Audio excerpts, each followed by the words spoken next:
Well, I thank the gentleman for yielding. I certainly thank him for his comments. Again, I have many reservations about this legislation. I do believe that ultimately it is based on the premise that there are institutions within our society that, quote unquote, are too big to fail and ultimately will have to be rescued with taxpayer funds. On this side of the aisle, we fundamentally reject that notion. This legislation would take the TARP program and make it an eternal TARP program. This would be the Perpetual Bailout Act of 2010.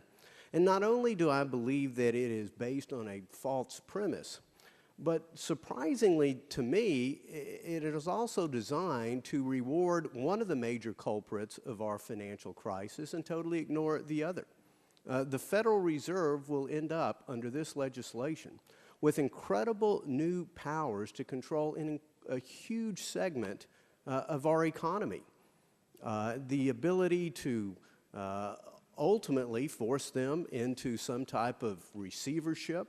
It's, again, handing over incredible powers to the Federal Reserve, and but for the policies of the Federal Reserve earlier this decade, no serious economists believed that we ever could have had a housing bubble.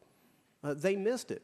So we're rewarding one culprit who ought to be focused on doing a better job of managing monetary policy, and we ignore the other. And that is, of course, the government, I again say government-sponsored enterprises of Fannie Mae and Freddie Mac, who ended up through their affordable housing goals dictated by this Congress and by HUD, ended up really demanding the lion's share of these troubled mortgages that we all suffer with. So again, it is a piece of legislation that rewards one culprit, ignores the other culprit, turns us into a perpetual bailout nation. And instead, I see I'm out of time. Gentleman, Texas, time has expired.